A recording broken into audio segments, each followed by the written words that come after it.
नमस्कार, आप देख रहे हैं सी न्यूज भारत और मैं हूं आपके साथ ज्योति अरोड़ा। वक्त हो गया है न्यूज बुलेटिन का, तो आइए शुरू करते हैं जिलेवार खबरों का सिलसिला। अलीगढ़ जनपद के ग्लास नगर में सर्वाधिक ऊंचाई वाले स्थान पर स्थित मराठा किला, जो कभी काफी टिकाऊ सुंदर दिखाई देता था, जहां मराठाओं के जाने के बाद वर्षों तक तहसील संचालित होती रही। तहसील की दूसरी इमारत तैयार हो जाने के बाद इस मराठा किले में राजकीय कन्या विद्यालय भी चलता था, लेकिन जब से राजकीय कन्या विद्यालय वहां से हटा है, तब से किला खंडहर में तब्दील हो गया है। मगर अफसोस कि कोई जनप्रतिनिधि इस दुर्दशा को सुधारने के लिए कुछ नहीं कर रहा। नगर के पूर्व सभासद सुभाष चंद्र शर्मा का कहना है कि तमाम जनप्रतिनिधि किले की जर्जर हालत में फोटो तो खींचकर ले गए हैं, लेकिन इसकी दुर्दशा को सुधारने का प्रयास नहीं किया है। क्या नाम है आपका और किले को लेकर किस तरीके का इतिहास है किले का, और यहाँ क्या चीज़ हुआ करती थी? मेरा नाम सुभाष चंद्र शर्मा है। मैं यहीं पे बचपन में खेला हूँ। मुझे जितनी जानकारी है वो मैं बता रहा हूँ। ये मराठाओं का किला है। मराठा यहाँ से गए, इसमें तहसील चलती थी। तहसील जाने के बाद में राजकीय कन्या इंटर कॉलेज रहा, जो कजरौठ में पहुँच गया। मराठा जब गए, इस बिल्डिंग को जो है राजा बलवंत सिंह का कॉलेज आगरा को दे गए। तहसील का उस समय 2 रुपया या 3 रुपया किराया जाता था। और ये महत्वपूर्ण किला है इगलास का। इसमें सामने इधर बंदी गृह है, जिसमें बकायेदारों को बंद किया जाता था। और ये बराबर में ये कोषागार है, जिसमें बैंक का और डाकघर का कैश जमा होता था। ये गुंबद है। गुंबदों में पुलिस वाले राइफल लेकर के खड़े हुआ करते थे, जो पहरा देते थे 24 घंटे। और यहाँ पे इतनी साफ सफाई व्यवस्था थी। तहसील के पीछे एक ढलान था, जिस पर हरी घास खड़ी रहती थी। बच्चे आकर के लंच किया करते थे वहाँ पीछे बैठ के। और ये बहुत महत्वपूर्ण स्थान है। और तहसील और राजकीय विद्यालय जाने के बाद में इसको खंडहर में तब्दील कर दिया। इसके लिए प्रशासनिक अधिकारी व जनप्रतिनिधि सभी वीडियो बना कर के ले गए, मगर किसी ने ध्यान नहीं दिया। अब भी प्रशासन इसको नगर पंचायत इगलास के सुपरविजन में दे दे तो इसका उद्धार हो सकता है। क्या क्या खास बात रही है चारों गुंबदों की? गुंबदों की खास बातें ये हैं कि इनमें जो होल हो रहे हैं नीचे की तरफ, जो पुलिस वाले थे राइफल नीचे करके खड़े हुआ करते थे, जिससे बाहर वाला कभी भी अटैक नहीं कर सकता पुलिस वाले के ऊपर, और ऊपर से पुलिस वाला अटैक कर सकता। इसमें कोई सुरंग वगैरह भी बताई गई है? हाँ, इसमें पुराने लोग बताते हैं कि इस किले के अंदर सुरंग भी है। क्या होना चाहिए इस किले का? किले के लिए लोगों को जागरूक होना चाहिए। इसकी साफ सफाई व्यवस्था भी हमने किसी ने ध्यान नहीं दिया। लोग यहाँ गंदगी करते थे, कूड़ा फेंकते थे। हमने लोगों का सहयोग करके जेसीबी चलवा करके इसको पूरा साफ सफाई व्यवस्था कराई, मगर लोगों की आदत खराब है कि वो गंदगी फिर भी कर रहे हैं। इसकी 4 दीवारी हो जाए और थोड़ा सा रिपेयरिंग हो जाए तो गरीब बच्चियों की शादी वादी होती रहेंगी। अलीगढ़ से सी न्यूज संवाददाता संजीव शर्मा की रिपोर्ट। अलीगढ़ में मथुरा जिले के गांव परसौली निवासी एक युवक की हत्या कर शव को बाइक सहित जला दिया गया। सूचना पर पहुंची पुलिस ने अधजला शव कब्जे में लेकर पोस्टमार्टम के लिए भेज दिया है। घटना के पीछे एक महिला के साथ अनैतिक संबंध होने की बात सामने आ रही है। पुलिस ने मामले की जांच शुरू कर दी है। रविवार की सुबह थाना टप्पल क्षेत्र के गांव खानदे के जंगल में एक अधजला शव मिलने से सनसनी फैल गई।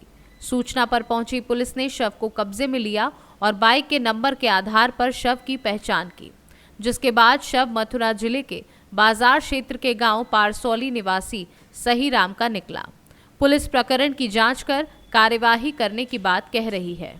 मैं क्षेत्राधिकारी है अवगत कराना है कि आज दिनांक 11/2/2024 को थाना टप्पल के ग्राम खंडिया क्षेत्र से सूचना प्राप्त हुई कि एक व्यक्ति तथा एक मोटरसाइकिल जली हुई अवस्था में गांव के बाहर पड़े हुए हैं। इस सूचना पर तत्काल मौके पर पहुंचकर आवश्यक कार्रवाई की गई तथा फील्ड यूनिट को भी सूचित किया गया।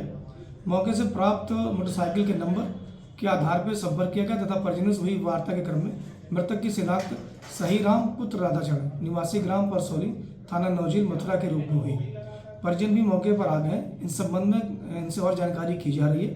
मृतक के जले हुए अवशेषों को पोस्टमार्टम के लिए मोर्चरी रवाना कर दिया गया है तथा घटना के अनावरण और अन्य जानकारी के लिए टीमें गठित कर दी गई हैं। प्राप्त तहरीर के अनुसार अभियोग पंजीकृत करके अग्रिम विधिक कार्रवाई की जाएगी। मौके पर शांति व्यवस्था पूरी तरह से कायम है। अलीगढ़ से सी न्यूज संवाददाता संजीव शर्मा की रिपोर्ट। अलीगढ़ में एक युवक की हत्या के मामले में पुलिस पर लापरवाही बरतने का आरोप लगा है। दरअसल थाना छर्रा क्षेत्र के गांव धनसारी के रहने वाले एक व्यक्ति ने बताया कि छोटे खान नाम का एक व्यक्ति था जिसका एक महिला के साथ नाजायज संबंध था। इसी कारण उसकी हत्या करवा दी गई थी। इसकी रिपोर्ट भी पुलिस में की गई, मगर पुलिस हल्की धाराओं में मुजरिमों को जेल भेज रही है। वहीं महिला को तो अभी तक पकड़ा भी नहीं गया है। इस मामले में थाना दिवस में जाकर मृतक के परिजनों ने फिर से लिखित में तहरीर दी है और अवगत कराया है कि 2.5 वर्ष पहले ये अपराध हुआ था, मगर आज तक ना तो शव मिला और ना ही सभी अपराधियों को सजा मिली है। आपका राजकुमारी। राजकुमारी जी, किस संबंध में आप थाना छर्रा में खड़ी हुई हैं? मैं अपने भैया के बाग के चक्कर में आई थी। छोटे हाँ बाग के चक्कर मतलब क्या संबंध क्या मेरा है? भैया मार दो 2.5 साल है गई, आज तक इनने कोई मेरी कंप्लेन ली और ना इनने ली रिपोर्ट लिखाई मैंने इनके नाम का कहते हैं और ना मेरे भैया को आज तक पता चला। छोटे खान है और अंगूरी देवी ने। आपका आरोप है कि छोटे खां और अंगूरी देवी का हाथ है इसमें? हाँ तो उन्होंने मार दियो मेरा भैया जी, समझो। प्रशासन आपकी सुनवाई नहीं कर रहे हैं? कोई मैंने बॉडी भी तक ना मिली 2.5 साल तक, तो भागी डोलने भैया के चक्कर में। अब आप क्या चाहती हो? मैं भैया की बॉडी चाह रही हूँ और अंगूरी देवी को लाकर सजा दूँ और दोनों खाको। जी, क्या समस्या है आपकी और क्या प्रकरण है? आप किस लिए थाना प्रशासन में आप ही छर्रा में खड़े हुए हैं? सब ग्राम धनसारी से हूँ मैं, जिला अलीगढ़ है। और प्रकरण है कि महिला ने नाजायज संबंध, छोटे खां से नाजायज संबंध थे अंगूरी देवी के, उसने अपने पति को उसको मरवा दिया है और सपा रिकॉर्डिंग में कह रहा है वो कि जो है मैंने जो है मारा है और मेरे 24,000 रुपये दे तेरे, तूने मुझे पे अपना आदि मरवाया है। अच्छा, साक्ष्य है? हाँ है, रिकॉर्डिंग हमारे पास है। उसके प्रशासन का क्या कहना है? प्रशासन का ये है उस लड़के को पकड़ के मात्र हल्की सी धारा में 365 में भेज दिया उसको, लड़के को तो जमानत से आ गया और अभी तक महिला के लिए अभी तक ना तो उसकी गिरफ्तारी की है और खुला महिला घूम रही है। महिला कह रही है कोई मेरा क्या करेगा, मैंने आदमी मरवा दिया, मेरा कोई क्या कर सकता है इसमें। अब आप क्या चाहते हैं? हम तो ये चाहते हैं कर्री से कर्री इसकी बॉडी बरामद होनी चाहिए और कर्री से कर्री धारा में इनको सजा मिलनी चाहिए दोनों अपराधियों के लिए। और ये है भैया 365 में, 365 तो बनती भी नहीं है, 364 बनती है, मात्र हल्की धारा में कर दिया इन लोगों ने। अलीगढ़ से सी न्यूज संवाददाता संजीव शर्मा की रिपोर्ट। अलीगढ़ में नगर कोतवाली के अंतर्गत गौवंशों की सुरक्षा को लेकर सत्यानंद महाराज ने हुंकार भरी है। दरअसल मामला थाना नगर कोतवाली क्षेत्र के अंतर्गत का है, जहां क्षेत्राधिकारी की मौजूदगी में सत्यानंद महाराज ने गौवंशों की सुरक्षा को लेकर अपनी चिंता जताई है। उन्होंने बताया कि निराश्रय गौवंश क्षेत्र में घूमते हुए देखे जाते हैं, जो उनकी और इंसानों दोनों की सुरक्षा के लिहाज से ठीक नहीं है। ज़्यादा नहीं बोलूँगा, ज़्यादा समय नहीं लूँगा, यही कह रहा हूँ कि आप अपने बच्चों के सामने अगर गौ माता को बाहर निकालेंगे, कल को आपके बच्चे भी आपको निकालेंगे। वृद्धाश्रम बड़े पड़े हैं, हमने अपना वृद्धाश्रम खोला है पठानकोट में, आदर्श ओल्ड एज के नाम से, तो वहाँ पे आके देखते हैं हम। और वो कोई अनपढ़ नहीं थे, बड़े बड़े पढ़े लिखे बच्चे, MBA कराते, बड़ी बड़ी उपाधि है, मल्टीनेशनल कंपनी। क्या नाम है आपका? मेरा नाम ललित उपाध्याय है, देव आश्रम से युवा मोर्चा का राष्ट्र अध्यक्ष हूँ मैं। अच्छा, किस तरीके का आज प्रोग्राम और कहाँ रखा गया है? ये जो प्रोग्राम रखा गया था ये गोरखपुर दल के ऊपर रखा गया था, भुजपुरा में रखा गया है। पर्पज़ ये हमारा कि यहाँ पे जो आवारा गौवंश घूम रहे हैं, सबसे ज़्यादा लापरवाही यहाँ क्षेत्र में डेयरी वालों की है और गायों को। मुख्य अतिथि कौन रहे हैं इसमें? मुख्य अतिथि हमारे योगी महाराज जी रहे हैं यहाँ पे, सत्यानंद महाराज जी। अच्छा, क्या मांग रखी है आपने शासन? मांग हमने ये मांग रखी कि हमारे क्षेत्र में सरकारी भूमि है, इसके लिए गौशाला के लिए मांग हम लोगों ने करी है और बाकी का जो आवारा गौवंश है उनको हम उसमें रखेंगे, चारे की व्यवस्था हम लोग खुद स्वयं करेंगे। आपकी मांग कब तक पूरी होने की उम्मीद है शासन प्रशासन? अब ये तो आश्वासन दिया है उन्होंने, हमने ज्ञापन दिया, अब देखिए कब तक हमारी। किसके माध्यम आपने ज्ञापन दिया है, किसके नाम? सीओ साहब फर्स्ट को दिया है हम लोगों ने। अलीगढ़ से सी न्यूज संवाददाता संजीव शर्मा की रिपोर्ट। अलीगढ़ बार एसोसिएशन में हर वर्ष की भांति इस बार भी अलीगढ़ बार एसोसिएशन न्यू कार्यकारिणी और पूर्व अध्यक्ष और सदस्यों का स्वागत सम्मान समारोह का आयोजन एडवोकेट उमेश कुमार पाठक द्वारा किया गया, जिसमें सभी अधिवक्ताओं ने बढ़ चढ़ कर भाग लिया है। और वहीं अधिवक्ताओं ने बताया कि हमारा उद्देश्य है कि अधिवक्ताओं को जो भी समस्याएं हों उनको जल्द से जल्द खत्म किया जाए। वहीं विनोद रावत महासचिव ने बताया कि हम अधिवक्ताओं के लिए चुने गए हैं, इसलिए हमें अधिवक्ताओं के हित के लिए लड़ाई लड़नी चाहिए। मेरा नाम दिनेश सिंह है। मैं अध्यक्ष अलीगढ़ बार एसोसिएशन का अध्यक्ष हूँ और मैं गभाना के पास पैराई का रहने वाला हूँ। सर, आज किस तरह का कार्यक्रम किया? ये उमेश पाठक जी की तरफ से हमारा सम्मान किया गया है। इसका भव्य आयोजन हरदुआगंज के सम्भ्रांत नागरिकों द्वारा तमाम टाउन के चेयरमैन और अन्य सम्भ्रांत लोगों द्वारा किया गया है। मैं उद्योग व्यापार मंडल और अन्य लोगों ने किया है।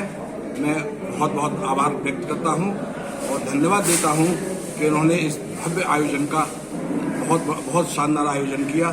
बहुत बहुत धन्यवाद। सर, अधिवक्ता की आजकल दुर्घटना काफ़ी समस्याएं हो रही है, तो उस संबंध को लेकर आप क्या कहेंगे? देखिए, अधिवक्ताओं के संबंध में कोई भी सरकार आती है, अधिवक्ताओं के हित में कोई नहीं सोचता है। बहुत दुर्भाग्यपूर्ण है। हर राजनेता, हर पार्टी इनका दोहन करती है, शक्ति का दुरुपयोग करती है और सदा इनका दोहन करती रही है।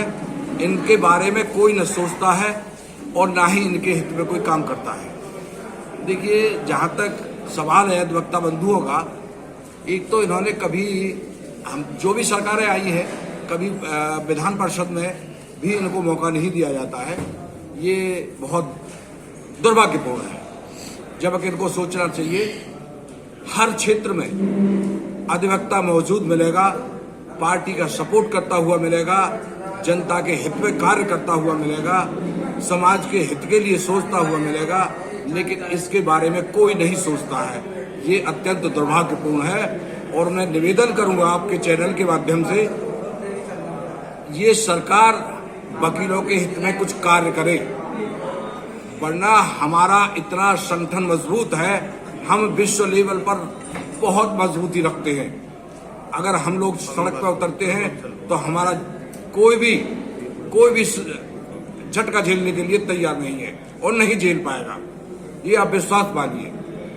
हम लोग कभी किसी तरह का कानून के खिलाफ कोई भी कार्य नहीं करते हैं, किसी के खिलाफ कोई भी विद्वेषपूर्ण भावना नहीं रखते हैं। हमारा केवल एक ही उद्देश्य रहता है, जनहित में ही कार्य करना, समाज के हित में कार्य करना। ये सभी अधिवक्ता बंधुओं का एक बहुत बड़ा सोच है और उसी के अनुसार ये कार्य करते हैं। धन्यवाद। मैं महासचिव विनोद कुमार रावत दी अलीगढ़ बार एसोसिएशन से हूँ। मेरा मानना यह है कि हम अधिवक्ताओं के हित के लिए चुने गए और अधिवक्ता डबल ग्रेजुएट होते हुए भी आज तक किसी भी सरकार ने उनके बारे में विधान परिषद में या कहीं भी कोई सीट देने के बारे में नहीं सोचा है।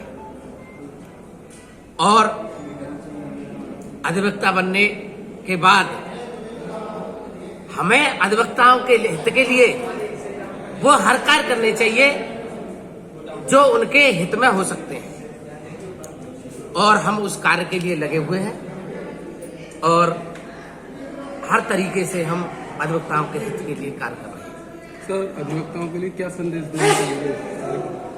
अधिवक्ताओं के लिए हम ये संदेश देना चाहते हैं कि अधिवक्ता समाज अपने आप में एकजुट रहे, एक साथ रहे। हम यदि एकजुट रहेंगे तो लोग आज नहीं कल हमारी सुनेंगे, और एक दिन वो आएगा कि अधिवक्ता के बिना कोई भी सरकार नहीं बन पाएगी। सर, पाठक जी को किस तरह से धन्यवाद देना चाहेंगे? पाठक जी कई वर्षों से बहुत अच्छे कार्य करते रहे और मैं चाहूंगा कि वो उन्हें उसका पारितोषिक मिलना चाहिए। ठीक। क्या नाम है सर? मेरा नाम उमेश कुमार पाठक है, एडवोकेट जनपद न्यायालय अलीगढ़ वकालत का। आज सर किस तरह का कार्यक्रम किया गया आपके द्वारा? मैं प्रतिवर्ष की भांति इस वर्ष भी मैंने अलीगढ़ बार एसोसिएशन की पूरी कार्यकारिणी का स्वागत समारोह किया तथा पूर्व अध्यक्ष, पूर्व महामंत्री व वरिष्ठ अधिवक्ताओं का भी स्वागत किया। सर, इस कार्यक्रम को लेकर अधिवक्ताओं की समस्याएं, जिस तरह से समस्याओं को लेकर आप क्या कहना चाहेंगे? हम उन समस्याओं को अपने अध्यक्ष महोदय के सामने रखते हैं और उन समस्याओं को हमारे अध्यक्ष महोदय माननीय जनपद न्यायाधीश के समक्ष, माननीय उच्च न्यायालय के न्यायमूर्ति महोदय के समक्ष रखते हैं। तो इस तरह कार्यक्रम में क्या संदेश देना चाहिए अधिवक्ता? मैं संदेश अधिवक्ताओं को ये देना चाहता हूँ कि गरीब जनता के हित के कार्य हों और न्याय शीघ्रतापूर्वक मिले, यही हम लोगों का परम कर्तव्य है। अलीगढ़ से सीनू संवाददाता संजीव शर्मा की रिपोर्ट। अलीगढ़ में नुमाइश के कोहिनूर मंच पर वरुण जैन नाइट में तेरे वास्ते फलक से चांद सॉन्ग के जरिए फेमस हुए बॉलीवुड गायक वरुण जैन की आवाज का खूब जादू चला। दर्शकों ने उनके गीतों को सुनकर खूब तालियां बजाईं। कार्यक्रम का शुभारंभ एशियाई प्रथम संजय मिश्रा और अर्पित शर्मा ने संयुक्त रूप से किया। वरुण ने अपने गीतों से दर्शकों को झूमने के लिए मजबूर कर दिया। दर्शक उनके साथ सेल्फी लेते हुए भी दिखाई दिए। अलीगढ़ से सीनू संवाददाता संजीव शर्मा की रिपोर्ट। फिलहाल इस न्यूज बुलेटिन में बस इतना ही। देश और दुनिया की बाकी खबरों के लिए आप देखते रहिए सी न्यूज भारत।